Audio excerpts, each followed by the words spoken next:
കളിച്ചും ചിരിച്ചും വളരേണ്ട കുഞ്ഞു ബാല്യത്തിൽ കളിചിരിയോടൊപ്പം തന്നെ ശരിയായ ചുറ്റുപാടും പഠനവും അനിവാര്യമാണ്. ഈ പ്രായത്തിൽ നിങ്ങളുടെ കുട്ടികളെ വളർത്താം ഏറ്റവും മികച്ച അന്തരീക്ഷത്തിൽ. 2026-27 അധ്യയന വർഷത്തിലേക്കുള്ള അഡ്മിഷൻ ആരംഭിച്ചിരിക്കുന്നു.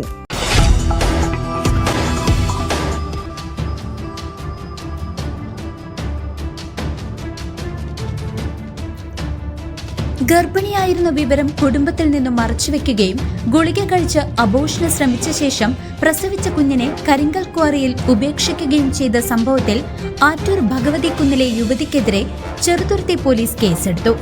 ആറ്റൂർ ഭഗവതിക്കുന്ന് സ്വദേശിനിയായ 37 വയസ്സുള്ള സ്വപ്നയാണ് പ്രതി. 8 മാസം ഗർഭിണിയായിരുന്ന സ്വപ്ന 2 ആഴ്ച മുമ്പ് വീട്ടിലെ ടോയ്ലറ്റിൽ വെച്ച് പ്രസവിക്കുകയും ജനിച്ച കുഞ്ഞിനെ ഒരു ബാഗിലാക്കി സൂക്ഷിച്ച ശേഷം കരിങ്കൽ ക്വാറിയിൽ ഉപേക്ഷിക്കുകയുമായിരുന്നുവെന്നാണ് എഫ്ഐആർ ഉള്ളടക്കം.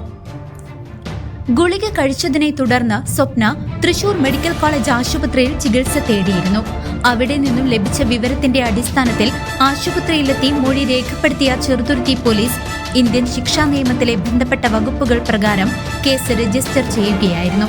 ചെറുതുരുത്തി SHO ബിനു വിയുടെ നേതൃത്വത്തിൽ ഇന്ന് യുവതിയുടെ ആറ്റൂരിലെ വീട്ടിൽ ഫോറൻസിക് വിദഗ്ധരെത്തി പരിശോധന നടത്തി. സംഭവത്തിൽ പോലീസ് വിശദമായ അന്വേഷണം ആരംഭിച്ചു. News desk CCV.